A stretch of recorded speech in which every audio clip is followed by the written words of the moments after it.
एक ऐसे हरियाणा की राजनीति में बहुत बड़ा तजुर्बा हमारा हो गया।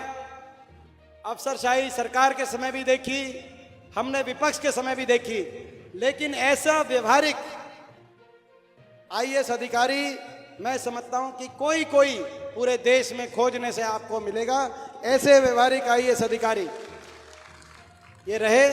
और अब आपके आशीर्वाद से जब सेवा का मौका मिलेगा, जैसे मैंने कहा, तो मुझे विश्वास है कि आदमपुर को और आप इस इलाके को आगे लेके जाने में बहुत बड़ा योगदान इनका रहेगा।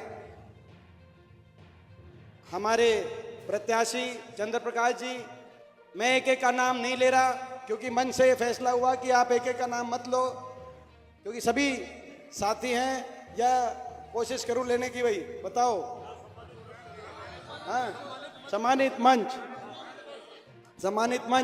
बताओ। प्रदीप जी, सम्मानित मंच कर दें, बताओ जी। हाँ भाई, हाँ ठीक, बताओ भाई। समय के देखते हुए और लोगों की जन भावना को देखते हुए, क्योंकि अपन लोगों की जन भावना के सभी सम्मानित मंच, अब एक बात बताओ, सारे इकट्ठे और सारे एक हो गए कि नहीं हो गए? सारे इकट्ठे और एक रहेंगे, और आदमपुर से इतिहास रचा जाएगा। आज मैं बधाई देता हूं आपको। कल फैसला हुआ कि आज यहां पर वर्कर मीटिंग होगी। आपने भी वर्कर मीटिंग देखी होंगी, कार्यकर्ता मीटिंग देखी होगी, मगर मैं समझता हूं कि आज जो जोश और जिस हाजिरी, जिस संख्या में और जिस भावना से और जिस जोश से आप सब यहाँ पे एकत्रित होके आए हो, उससे एक बात स्पष्ट हो गई है। आदमपुर ने ठाना है चौधरी भूपेंद्र सिंह हुड्डा जी के नेतृत्व में कांग्रेस को लाना है और चंद्र प्रकाश जी को जिताना है। ये आदमपुर ने ठान लिया है। और आदमपुर ने ठाना है बीजेपी को भगाना है। ये भी ठान लिया आदमपुर ने। ठान लिया कि नहीं ठान लिया? बदलाव का समय, मैंने आपको बधाई दी आदमपुर की, मैं आपको हरियाणा की बधाई भी दे रहा हूं। पिछले 3-4 दिन में हरियाणा के कोने कोने में जाने का अवसर मिला। हरियाणा के कोने कोने से एक ही आवाज आ रही है, बीजेपी की सरकार जा रही है और कांग्रेस की सरकार आ रही है। हरियाणा ने बदलाव का मन बना लिया। और क्यों बनाया? क्योंकि एक ऐसी सरकार साबित हुई 10 साल, जिसने हरियाणा का बहुत नुकसान किया। जो हरियाणा देश में 2014 से पहले देश में विकास का, खुशहाली का प्रतीक था हमारा प्रदेश, आज वो प्रदेश 10 साल की बीजेपी की सरकार के बाद देश में नंबर 1 बन गया। बेरोजगारी में देश में नंबर 1। और ये हम नहीं बता रहे, भारत सरकार 2024 की भारत सरकार के आंकड़े, देश में नंबर 1 बेरोजगारी में, देश में नंबर 1 हरियाणा बन गया। नशे में पंजाब से भी आगे निकल गया, हरियाणा में इतना नशा फैल गया। देश में नंबर 1 हरियाणा बन गया। क्राइम में, अपराध दर में देश में नंबर 1 है। भारत सरकार द्वारा बीजेपी की हरियाणा सरकार का रिपोर्ट कार्ड प्रकाशित किया गया। 10 साल के बाद हरियाणा विकास की पटरी से उतर गया, इतनी बुरी तरह उतर गया विकास की पटरी से। आज मैं बता रहा था चंद्र प्रकाश जी को कि जो ये आदमपुर मंडी में जब आते हैं और जो सड़क पे जो, क्या समझ गए, और सड़क पे, और मैं कह रहा था कि जब बाई इलेक्शन था तब आते थे तो सड़क पे खड्डे दिखते थे, और बाई इलेक्शन के 2 साल बाद आए तो सड़क पे खड्डे नहीं, जोड़ दिखाई दे रहे हैं, जोड़। ये विकास की तस्वीर है। विकास होल्डिंग लगाने से नहीं होता, मैं बता देता हूं इनको। होल्डिंग लगाने से विकास नहीं होता, विकास दिखाई देता है।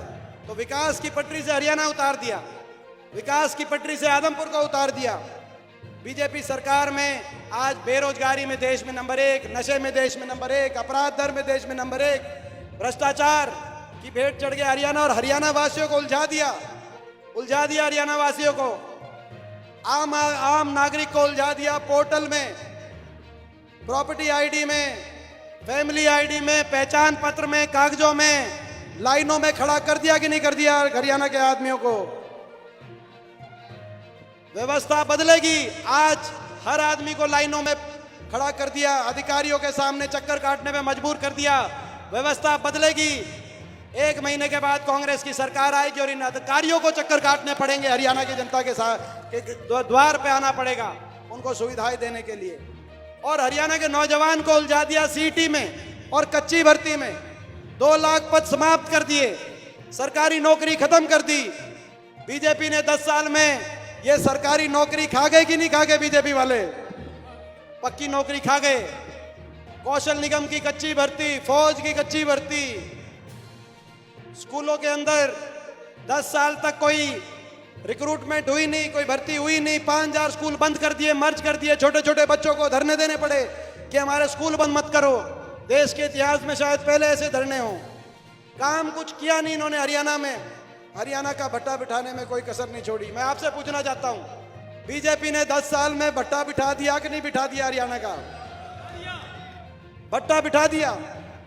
और उसके बाद भट्टा बिठाने के बाद भी अहंकार, 7वें आसमान पे अहंकार। इतना अहंकार इस सरकार का कि हर वर्ग को सड़क पे ले आए और हर वर्ग का अपमान किया। कोई वर्ग ऐसा नहीं जिसको सड़क पे आना ना पड़ा हो। कर्मचारी सड़क पे आए ओल्ड पेंशन स्कीम के लिए, उन पे लाठीचार्ज। सरपंच सड़क पे आए पंचायती राज के अधिकारों के लिए, उन पे lathi charge. ASHA worker, anganwadi, mid day worker सड़क पे आई, उन पे लाठीचार्ज। हमारे आड़ती भाई मंडी में खड़े, इनको सड़क पे आना पड़ा। किसान 1-1.5 साल तक, लोकतंत्र में 1.5 साल तक किसान आंदोलन नहीं हुआ करते, कोई भी आंदोलन नहीं हुआ करता। 1.5 साल तक किसान सड़क पे रहा। मगर अहंकार इतना, ऐसी सरकार साबित हुई, 750 किसानों की जान की कुर्बानी लेने वाली सरकार साबित हुई। और अहंकार इतना, सहानुभूति के 2 शब्द भी किसान के लिए नहीं कहे गए। सहानुभूति के 2 शब्द भी।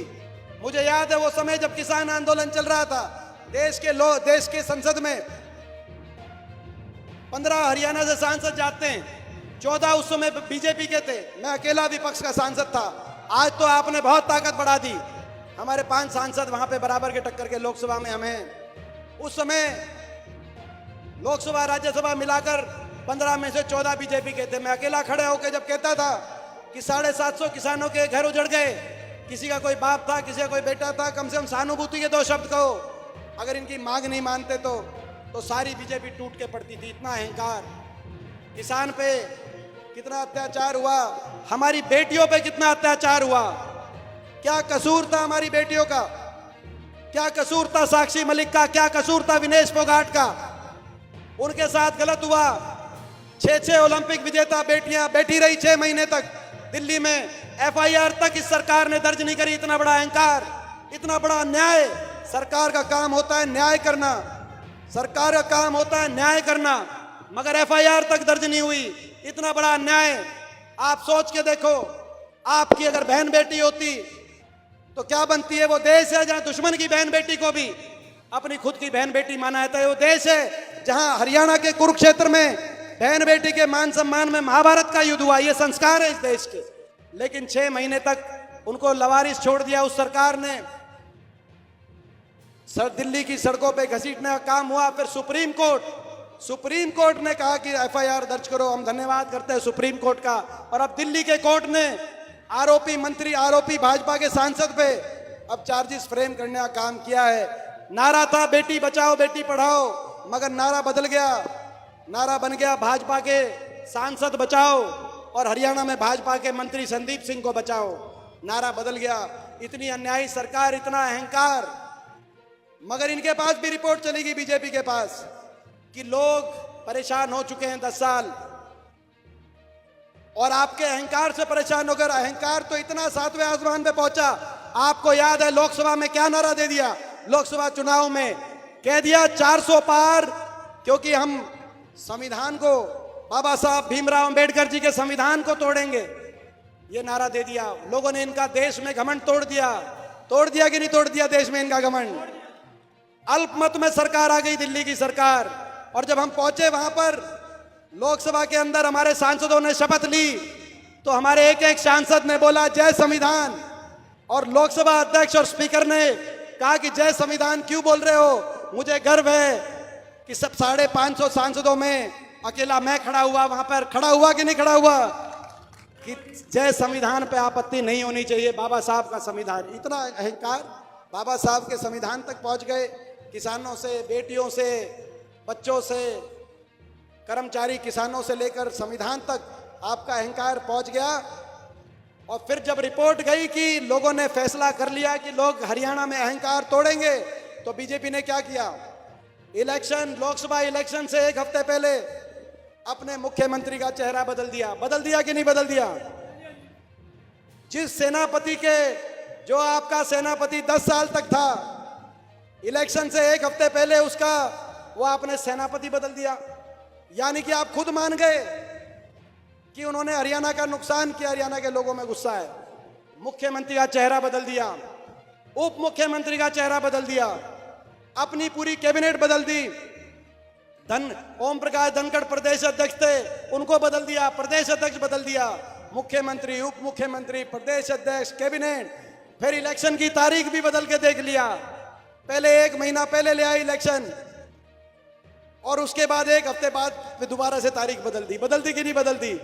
बीजेपी वालों, आप कितना ही कुछ बदल दो, आपके कष्ट नहीं कटने वाले। ये हरियाणा की जनता, सरकार ही बदलेगी। मैं आपको कहना चाहता हूं, हरियाणा की जनता ने सरकार बदलने का फैसला कर लिया है, और सरकार ही बदलेगी, और आदमपुर का भी इतिहास बदलेगी कि नहीं बदलेगी आदमपुर का इतिहास। ये मौका है, मैं आदमपुर हल्के से कहना चाहता हूं, ये मौका, इसको चूकना मत। मेरी एक बात मान के आप अपनी एक बात के गांठ बांध लेना। मौका है, चूकना मत, अभी नहीं तो कभी नहीं। मैं आपसे कहना चाहता हूं, मौका है। आदमपुर के सभी यहां समझ गए आप, ये मौका है, चूकना नहीं है ये। और मैं बधाई देता हूं आदमपुर की जनता को, आदमपुर की जनता को बधाई देता हूं, छत्तीस बिरादरी के, आदमपुर के हमारे। इतना आपने उपचुनाव में, जब जयप्रकाश जी उतरे थे उपचुनाव में, उस समय डामाडोल परिस्थिति थी कांग्रेस पार्टी की प्रदेश में। लेकिन धन्यवाद करते हैं शीर्ष नेतृत्व का, चौधरी उदय भान जी के हाथ में कमान आई कांग्रेस पार्टी की। हुड्डा साहब ने विश्वास व्यक्त किया, और यहां से जयप्रकाश जी जब उम्मीदवार बन के आए, तो एक बार तो दिवाली आते आते सिंहासन डोल गए थे कि नहीं डोल गए थे। और लोगों ने एक बड़ा फैसला किया। उस चुनाव में जीत हमारे बाटे नहीं लगी, लेकिन नैतिक हार सरकार की हुई। सारी ताकतें मिल गई जयप्रकाश जी के को चुनाव में जीत के रास्ते पे रोकने के लिए। बीजेपी, जेजेपी, सारी पार्टियां, इनेलो, जो इनकी बी टीम है, कोई सी टीम है, ये सारी पार्टियां मिल गई, सारी सरकार आ गई, सब कुछ आ गया।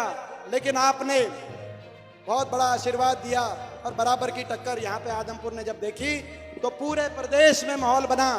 वो आदमपुर ने जो नींव रखी थी उस उपचुनाव से, आज उसी की देन है कि हरियाणा के कोने कोने में कांग्रेस के पक्ष में माहौल बना है। और मैं आपको विश्वास दिलाता हूँ, जो कांग्रेस की सरकार हरियाणा में बनेगी, नींव उसकी आपने उस चुनाव में रखी थी। हम भी आदमपुर को नंबर 1 पे रखने का काम करेंगे, मैं विश्वास दिलाता हूं। और मैं विश्वास दिलाता हूं, और ये भी विश्वास दिलाते हैं, 1 नवंबर की दिवाली है। 1 नवंबर की दिवाली है कि नहीं है? हरियाणा दिवस भी है, हाँ। और भाई 8 अक्टूबर की भी कह रहे हैं यहाँ पे, एक दिवाली 8 अक्टूबर को भी हो जाएगी। और 1 की दिवाली के आगे अगले दिन जो रामरामी पे हुड्डा साहब भी आएंगे, हम भी आएंगे, और भाई जयप्रकाश जी भी और चंद्र प्रकाश जी भी, सारे यहाँ पे बैठ के रामरामी, भाई प्रदीप भी, हमारे भाई, सारे हम मिलके, हमारी जो पूरी टीम है, तो हम रामरामी पे अपनी जीत की, वो जीत की रामरामी होगी। ये लड़ाई हरियाणा प्रदेश के भविष्य को बचाने की लड़ाई है। ये लड़ाई हरियाणा के नौजवान के भविष्य को बचाने की लड़ाई है। ये लड़ाई हमारे किसान के और मजदूर के सम्मान को बचाने की लड़ाई है। ये लड़ाई बाबा साहब भीमराव अंबेडकर जी के संविधान को बचाने की लड़ाई है। ये लड़ाई हरियाणा के बड़े बुजुर्गों को आज से 1 महीने बाद देश में सबसे ज्यादा 6000 बुढ़ापा पेंशन दिलवाने की लड़ाई है। ये लड़ाई कमर तोड़ महंगाई की कमर तोड़ने के लिए बिजली उपभोक्ता को 300 यूनिट बिजली में राहत देने के लिए और अपनी माताओं बहनों को 500 रुपए में गैस का सिलेंडर दिलवाने की लड़ाई है। ये लड़ाई राजस्थान की कांग्रेस अशोक गहलोत सरकार के तर्ज पर 25 लाख तक इलाज सरकारी खर्चे से गरीब आदमी को 25 लाख तक इलाज के लिए राहत दिलवाने की लड़ाई है। ये लड़ाई किसान को एमएसपी की गारंटी, कर्मचारी को ओल्ड पेंशन स्कीम दिलवाने की लड़ाई है। ये लड़ाई एससी समाज के हमारे परिवार, बैकवर्ड समाज के हमारे परिवार को दोबारा से 100 गज के प्लॉट की स्कीम की शुरुआत करके 100 गज के प्लॉट दिलवाने की और इंदिरा आवास योजना से गरीब जरूरतमंद को 3.5 लाख तक की आर्थिक सहायता से मकान दिलवाने की ये लड़ाई है। और ये लड़ाई हरियाणा के नौजवान को 2 लाख पक्की सरकारी नौकरी जो इन्होंने खत्म कर दी और हरियाणा के नौजवान के उज्जवल भविष्य की और हरियाणा को पूरी तरीके से नशा मुक्त बनाने की ये लड़ाई है। ये लड़ाई आदमपुर को विकास की तरफ, केवल होल्डिंग्स की तरफ नहीं, होल्डिंग्स में विकास ना दिखे। आदमपुर ये हल्का हमारा अपना हल्का है। ये हल्का आदमपुर हल्का ये हमारा अपना हल्का है। ये हमारा, मैं समझता हूं कि आप जानते हैं कि भाई हमारा लुदास गांव हमारा अपना गांव, हमारा पैतृक गांव, तो ये पूरा हल्का ये हमारा अपना हल्का है। और आपने उपचुनाव में इस पूरे इलाके में आसपास के पूरा जो हिसार का ये क्षेत्र है ये हमारा अपना क्षेत्र है। पीछे तो कोई कहीं से आया, कोई कहीं से आया है। पीछे तो अपा सारे ज्यादातर राजस्थान से आए, लेकिन फिर आगे कोई कहीं चला गया, कहीं चला गया। लोग बांटते हैं इन बातों को लेकर, मगर विकास जोड़ता है, भावना जोड़ती है। मगर ये हमारा अपना हल्का है, ये मौका है, इस मौके में मुझे पूरा विश्वास है। और ये आखिरी बात मैं कहूंगा, वो समय हो गया। एक और बात मैं आपके बीच में कहने आया हूं, वोट काटुओं से बचना, वोट काटुओं से बचना। कई पार्टी ऐसी हैं, मैंने सिरसा रैली में कहा था दिसंबर में कि दुष्यंत चौटाला से बीजेपी ने समर्थन का समझौता हो गया, समझौता तोड़ने का। मैंने सिरसा रैली में कह दिया था कि नहीं कह दिया था? समझौता टूट गया। मैंने कहा था कि चुनाव में इनको अलग से भेजेंगे वोट काटने के लिए, और आपने देखा अब अभय सिंह चौटाला का समझौता पिछले 10 साल से चल रहा है बीजेपी के साथ। वो तो पिछली बार इनकी 1 ही सीट आई और भतीजे की सीट आ गई 10 जेजेपी की। अगर इनकी 1 भी सीट इनसे ज्यादा आ जाती तो रेस लगाने को तैयार थे कि भाई बीजेपी को जाके कौन सा पहला समर्थन पत्र अपना पकड़ा के आता। आज आपने देख लिया पूरे सिरसा में बीजेपी ने, अभय सिंह चौटाला ने, गोपाल कांडा ने मिलकर टिकटें बांटी सिरसा में। और एक हमें दुख की बात है, मिलकर टिकटें बांटी, खुले तौर पे मिलकर चल रहे हैं। अब चोरी पकड़ी गई तो चोर चोर चिल्ला रहे हैं। चोरी तो पकड़ी गई आपकी, बहुत पहले पकड़ी गई।